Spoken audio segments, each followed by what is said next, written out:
Buenas tardes, empezamos con lo que es la fecundación, que es el proceso a través del cual se fusionan los gametos masculinos y femeninos, llevándose a cabo en lo que es la ampolla de las trompas de falopio. Apenas el 1% de los espermatozoides ingresan por el cuello uterino. El viaje desde el cuello uterino hasta el oviducto puede realizarse en 30 minutos o puede durar aproximadamente 6 días. Para que los espermatozoides fecunden el ovocito es necesario que cumplan los siguientes procesos. La capacitación, donde una capa de glucoproteínas y plasma seminal se elimina de la cabeza del espermatozoide. Lo que es la reacción acrosómica, durante el cual se libera una sustancia de acrosina y trixina para poder penetrar lo que es la zona pelúcida. Hay que recordar que el espermatozoide durante la fecundación deberá penetrar la corona radiada, la zona pelúcida, la membrana celular del ovocito. De ahí el ovocito terminará su segunda división meiótica formando el pronúcleo femenino. Luego la zona pelúcida se vuelve impermeable para que no ingrese ningún espermatozoide más. Por último, la cabeza del espermatozoide se separa de la cola dando origen al pronúcleo masculino. Una vez ya mezclada el ADN de los dos pronúcleos por una división mitótica donde se da origen lo que se conoce como segmentación. Una vez que el cigoto alcanza la fase de bicelular, puede sufrir muchas divisiones mitóticas. Se empieza con la fase bicelular que aparece o se da a las 30 horas después de la fecundación. De ahí viene la fase de 4 células que se da 40 horas después. De ahí viene la fase de 12 a 16 células que se da a los 3 días y la fase final donde está la mórula que se da dentro de los 4 días. De ahí, esto se divide en dos masas celulares, una interna que da origen a los tejidos del embrión y otra masa celular externa que da origen al trofoblasto, que más tarde formará lo que es la placenta. Bueno, ahora que ya hemos hablado un poco de lo que es la segmentación, vamos a hablar ahora de la formación del blastocito, que esta va a ser aproximadamente en el día 4, cuando va a ingresar a través de la zona pelúcida al centro de estas blastómeras el líquido intrauterino. Esto va a hacer que haya una cavidad con líquido que se va a llamar blastocele. Este blastocele va a hacer que los blastómeros se separen en dos zonas de cierta forma delimitadas, que van a ser el trofoblasto y el embrioblasto. Como podemos ver aquí en esta imagen, en el centro se va a situar el embrioblasto y en la periferia se va a situar lo que es el trofoblasto. Ese trofoblasto va a formar posteriormente la placenta y el embrioblasto va a formar posteriormente, como su mismo nombre lo dice, al embrión. Después vamos a hablar de la implantación. Mientras ya este blastocisto va llegando a la cavidad uterina, se va a unir en cierto momento al epitelio endometrial. Esto va a ser aproximadamente en el día 6. Sin embargo, recién se estaría uniendo. Luego, las células del trofoblasto, mientras vayan produciendo enzimas y vayan de cierta forma arando en las células de la cavidad uterina, van a diferenciarse el trofoblasto en dos zonas también: el citotrofoblasto y el sincitiotrofoblasto. El sincitio no va a tener una delimitación de capas o entre sus células. Se van a ver todas de cierta forma como una sola masa. Sin embargo, el citotrofoblasto sí va a tener una capa de células delimitadas. Y ese citotrofoblasto va a producir células que luego van a unirse a las del sincitio. Posteriormente también estas células del citotrofoblasto van a formar vellosidades, y dentro de las células del sincitio vamos a ver lo que son unas lagunas producidas por la sangre que va a entrar del epitelio del tejido uterino. Después, ya al día 10, es decir, más o menos en la semana 2, ya se va a dar totalmente la implantación y va a haber un tapón de cierre, como podemos ver aquí también, un tapón de cierre para que todo este blastocisto no vaya a salir y se vaya a perder el embarazo. Luego tenemos que nos vamos a enfocar ya no tanto en el trofoblasto, sino en el embrioblasto, que va a ser ahora un disco bilaminar, porque vamos a identificar dos capas. Una capa, digamos, más gruesa, que va a ser el epiblasto, que por ser gruesa va a tener células cilíndricas, y esta capa va a estar en contacto con la cavidad amniótica. De hecho, células del epiblasto se van a diferenciar para formar las células de la cavidad amniótica, también llamadas amnioblastos. La otra capa, que sería el hipoblasto, va a tener unas células un poco más delgadas, en este caso serían células cúbicas, y va a estar en contacto con la cavidad exocelómica. Luego tenemos, a partir de la semana 3, un proceso llamado gastrulación, que es el que va a formar las tres capas principales germinativas. Este va a comenzar con la aparición de un nódulo primitivo. Este nódulo primitivo luego va a prolongarse en sentido caudal y va a formar lo que se llama la línea primitiva. Esta línea primitiva va a diferenciarse, sus células van a diferenciarse en células mesenquimáticas. Estas células mesenquimáticas van a emigrar al interior. Estamos hablando de que en el epiblasto va a ocurrir todo esto.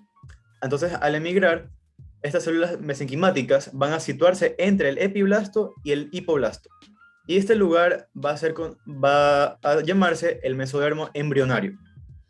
Luego, tenemos que estas células del epiblasto, las del mismo nódulo primitivo, y también estas células mesenquimáticas de la línea primitiva, van no solamente a quedarse en medio, sino que van a penetrar e infiltrar el hipoblasto, lo cual lo va a convertir en otra capa germinativa que se llama el endodermo. Y las células que permanezcan en el epiblasto van a ser las que formen el ectodermo. El mesodermo forma muchas estructuras, entre ellas podemos mencionar los músculos, las costillas o la sangre incluso.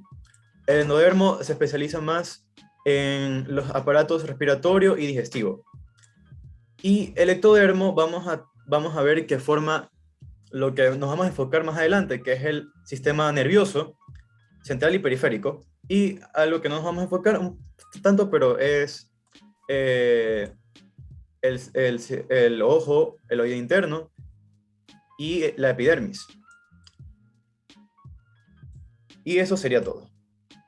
Muy bien, ahora yo les voy a hablar sobre la neurulación, pero ¿qué es esto de la neurulación? La neurulación es la formación o es el proceso de la formación de la placa neural y de los pliegues neuronales, así también como el proceso del cierre de estos pliegues neuronales para formar el tubo neural. Pero todo en esto en conjunto se le denomina neurulación. Como un dato importante es que tenemos que saber que la neurulación se completa en la 4ª semana de gestación, alrededor del día 22 o 23. Muy bien. Para comenzar a hablar ya bien sobre la neurulación, tenemos que uno de los componentes que mencionamos era la placa neural, pero ¿cómo se forma esta placa neural? La notocorda va a dar lugar a la inducción del ectodermo embrionario suprayacente que se va a encontrar en una línea media y va a formar la placa neural. Un dato importante que podemos mencionar es que este neuroectodermo de la placa neural va a originar al sistema nervioso central y también va a formar otras estructuras como por ejemplo va a ser la retina. Muy bien, aproximadamente en el día 18 la placa neural va a mostrar una invaginación que va a ser en su eje central para poder formar el surco neural longitudinal que va a estar presente en ambos lados de los pliegues. Muy bien, hacia el final de la 3ª semana, estos pliegues neuronales van a comenzar a desplazarse de manera conjunta para fusionarse, convirtiendo la placa neural en un tubo neural. Es decir, que este tubo neural va a ser el primordio de las vesículas cerebrales y también de la médula espinal. Muy bien, ahora, el tubo neural se separa del ectodermo de superficie a medida que los pliegues neurales establecen contacto entre sí. Muy bien, ahora, entre el tubo neural y el ectodermo de superficie suprayacente, la cresta neural se va a desdoblar en partes derecha y en una parte izquierda. ¿Por qué? Porque van a reposicionar las zonas dorsolaterales del tubo neural para dar lugar a las zonas de los ganglios sensitivos, que como sabemos se van a encontrar en la parte posterior o en el haz posterior de la médula espinal. Y también va a dar lugar a algunos nervios craneales. ¿Pero cuáles van a ser esos nervios craneales? Es fácil. Van a ser el quinto, el séptimo, el noveno par y el décimo par craneal. Muchas gracias. A continuación, mi compañera Dafne. Bueno, yo les voy a hablar sobre el desarrollo de la médula espinal. Esto va a empezar a medidas de la semana 4 del día 22-23. Ya, para esto tenemos que la médula espinal se empieza a desarrollar a partir de la parte caudal de la placa neural y la eminencia caudal. Para esto, tenemos que el tubo neural, a partir de su cuarta somita, para la zona caudal, se va a diferenciar en lo que sería la médula espinal primaria. Tenemos también que las paredes laterales del tubo neural se van a engrosar y a la vez va a disminuir el tamaño del canal neural, esto dando como resultado un pequeño canal central que va a estar en la médula espinal, como podemos ver aquí. Bueno, tenemos que las paredes del tubo neural va a estar constituido por un neuroepitelio cilíndrico pseudoestratificado. Estas células neuroepiteliales, como podemos ver aquí, van a constituir una zona ventricular. Esta zona ventricular va a dar origen a lo que serían las neuronas y las microglías. Estas microglías van a incluir también lo que son los astrocitos y los oligodendrocitos. Después se va a conocer una zona marginal. Esta zona marginal va a estar constituida por la parte externa de las células neuroepiteliales, que vendría a ser por aquí. Ya. Esta zona se va a convertir gradualmente en lo que vendría a ser la sustancia blanca de la médula espinal, conociendo que vamos a tener una sustancia gris que va a estar dispuesta en formas de H y una sustancia blanca que va a estar a la periferia. Bueno, tenemos algunas células neuroepiteliales en división que se van a encontrar en lo que sería la zona ventricular. Estas se van a diferenciar a lo que son las neuronas primitivas o también conocidas como neuroblastos. Estas células embrionarias se van a encargar de crear una nueva zona que se vaya a denominar zona intermedia, que va a estar entre la zona ventricular y la zona marginal. Los neuroblastos se van a convertir en neuronas, valga la redundancia, como ya mencioné antes, a medida que se va desarrollando las prolongaciones citoplasmáticas. Bueno, tenemos como las células de sostén del sistema nervioso central, los glioblastos. Estos glioblastos se van a diferenciar en lo que son las células neuroepiteliales y se van a convertir en astrioblastos para luego diferenciarse en lo que son los astriocitos y asimismo en oligodendroblastos para diferenciarse en lo que son oligodendrocitos. Como vemos aquí están las células neuroepiteliales que se van a producir el neuroblasto, que a su vez va a diferenciarse de las células glioblastas. Estas se van a transformar en lo que son amblioblastos, que después van a dar lugar a los astrocitos protoplasmáticos y los astrocitos fibrosos. Esto también va a dar lugar a los oligodendroblastos, que a su desarrollo va a terminar como un oligodendrocito. Bueno, cuando tenemos que las células neuroepiteliales dejan de producir neuroblastos y glioblastos, estos se van a diferenciar en lo que son las células epidemarias, que van a formar el epídemo. Estas células epidemarias van a revestir lo que son el canal central de la médula espinal, formando así el epídemo.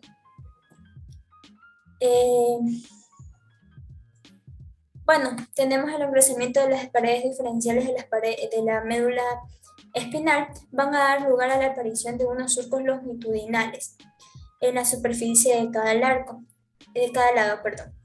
Este va a tener el surco limitante que va a separar las placas alares y las placas basales.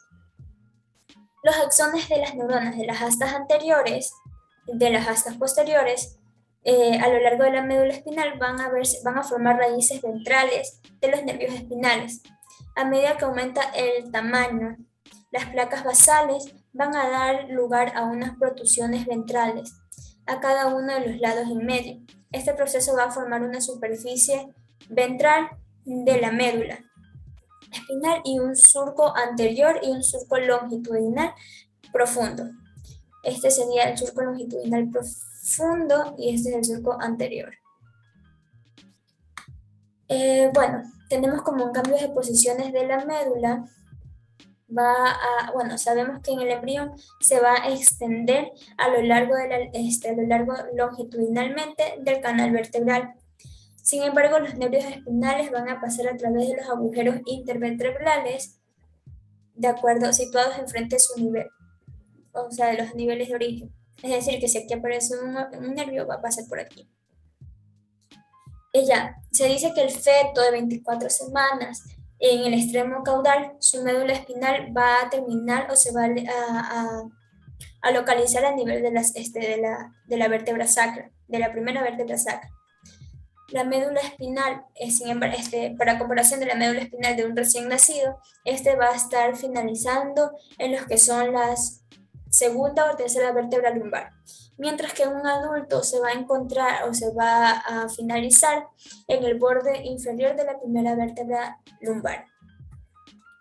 Bueno, tenemos que las raíces nerviosas espinales, especialmente los segmentos lumbares y sacro, van a discurrir oblicuamente desde la médula hacia el nivel correspondiente de la columna vertebral. Estas raíces nerviosas inferiores, el extremo de la médula, que vendría a ser por aquí, se le denomina como cono medular.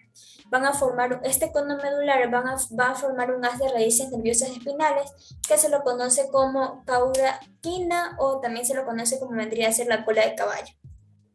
Y esta cola de caballo o cauda equina se va a originar a partir del ensanchamiento lumbrosacro que va a tener y del cono medular de la médula espinal. Gracias. A continuación, daré a conocer ciertas malformaciones que se presentan durante cada uno de los procesos antes mencionados. Durante la fecundación, se puede producir el coriocarcinoma. Este es un tipo de cáncer agresivo a la placenta, por lo cual forma parte del espectro de enfermedades trofoblásticas gestacionales.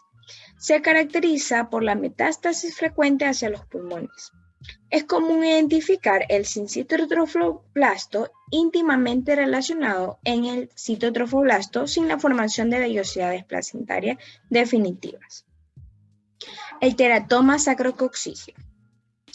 El teratoma sacrococcigio se lo va a poder observar, esta malformación, en el disco trilaminar, en la formación del disco trilaminar. El teratoma sacrococcigio es un tumor ubicado en la base del coxis, en el cual se origina a partir de la acumulación de células pluripotenciales localizadas en el nódulo de Hensen.